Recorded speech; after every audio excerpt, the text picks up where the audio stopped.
Hello and welcome to Film Peaks, where we investigate where film peaks or valleys. Today we're talking about a film that there's pretty much no way that you don't know about already. Yes, the next big budget blockbuster in theaters now, Project Hail Mary.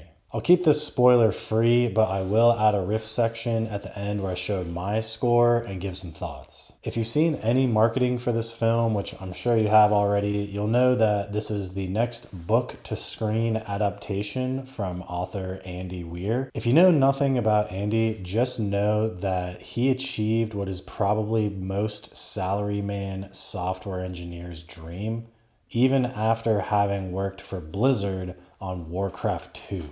Maybe they should have had him work on StarCraft instead. There are some people in this field that you just get burnt out after a while. As a software engineer, you got to go through a bunch of red tape and hoops, and sometimes you just can't deal with it. So you pick up a side hustle. And in this case, his was writing. When I stumbled across The Martian, I was also suggested to read his short story, The Egg. So I actually did read that first. It was really intriguing being able to see inside his mind and his thoughts on, the universe and life. And, on that end, he kind of had me sold. I was a fan from that. In the interest of not spoiling The Egg, I would highly suggest you go read that first before you read or watch The Martian and Project Hail Mary. So, with that, the success of The Martian being directed by Ridley Scott, I was a fan. I was going to read or watch whatever this guy pumps out. That being said, he does follow a kind of formula, at least in these past two books, that there are some things that you should expect. There will be goofy space antics as well as some space equations that you will not understand. And at one point, there will be a space equation using some math that is way above at least my level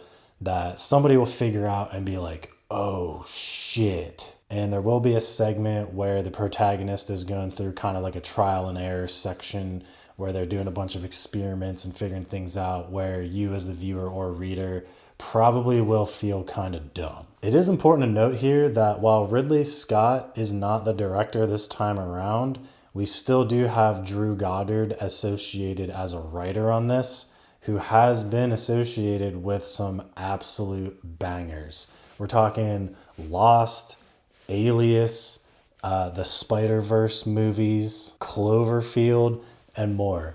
So, even that being said, it took him something like 6 years to write this screenplay. So, he's dedicated. He's been around the block.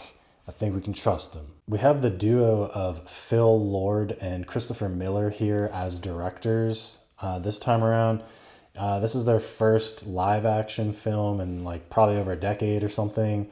But they have been associated with the Spider-Verse movies, the Lego movie, and some other good titles. It stars one of the two biggest Hollywood Ryans, Gosling in this case. I am him. So there's no way that you haven't seen him in something already. And, for me, the first thing that I saw him in was The Tale of Station 109.1. From the episode of Are You Afraid of the Dark? What is your favorite Ryan Gosling movie besides Drive and Blade Runner 2049? Speaking of Drive, whenever I first saw this trailer, I really thought that was Carey Mulligan in the film, which would have been perfect, but that is in fact Sandra Hüller. I don't know how to pronounce that. From Zone of Interest. She plays Eva Stratt in this so well. You can see the weight of all the decisions that she has to make throughout the film just kind of weighing on her, but it's for the sake of humanity, so she has to.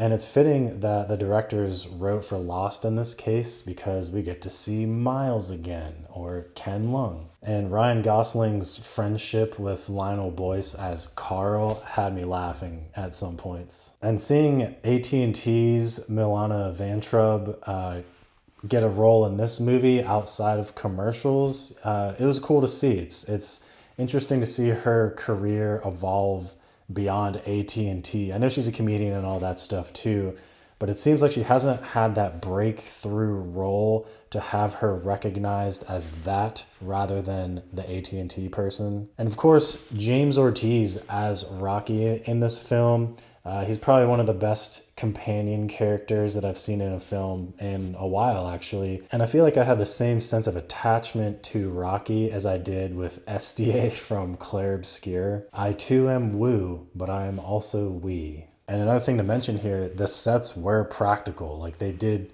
build a real cockpit for Ryan Gosling to kind of flail around in, as well as segments of the ship. You know, they attached Ryan Gosling to like a ring so that he could be suspended and give us that, you know, zero G feel to it. And on that note, you know, Rocky is practical too. He's a 3D printed puppet with his own band of Rocketeers, as they call it. I think it was something like 4 or so people piloting him at once. It's just great to see a movie without a plethora of green screens everywhere. I know the budget was like supposedly $250 million, but it seems in this case they really used that budget efficiently. The cinematography in general is just amazing. I really love some good space shots. And it's even better when you have those really beautiful space shots with some really good music provided by Daniel Pemberton, who is also working on the Spider-Verse movies. It's interesting to me to connect those dots of like, yeah, that's probably why this person got this role. Now, it is a pretty long movie though. It's something like 2.5 hours, but it didn't feel that long to me. And I don't think you could make it any shorter. Drew Goddard mentioned that there's a huge challenge here. You know, one of the main characters doesn't speak English. So you kind of have to go through that trial and error of how they communicate and all that. So I was not affected by the pacing. I think that was done very well here. When it ended, I was like, oh damn, it's already that late? For reasons, we get to experience Ryan Gosling uncover and discover new things with that same sense of curiosity and awe as him. Overall, it is a very faithful adaptation. The heart of the book is on full display here. Supposedly, they did have to fight to keep some of those original elements from the book in the movie, but I think any changes that they made from the book in the film are fine. And it's not exactly an original story. You know, we have things like Interstellar. Yes, I know that's more about the Earth suffocating, but they did dedicate most of their resources to space travel to try to save humanity, and movies such as Sunshine out there. But it is a happy medium. This is its own rendition, and I think it's a good one. The element of what is threatening humanity here, I thought was really neat. And I really like that element of doing whatever is necessary in order to save humankind, no matter the consequences, because you are presented with some really tough choices. It's hard to keep talking about this without getting into spoiler territory, so I think I'm gonna call it here. Let me know what you think. You know, check out the Film Peaks app. It's free. It's on iOS. It's on Android. Let us know what you think. Let us know what you might want to see in the app too. But yeah, if this is your jumping off point, thank you for watching, and we're going to continue on into the riff section. All right, we've made it to the riff section. I'm about to show my score up here. So again, this is your last chance to avoid anything that you'd consider a spoiler.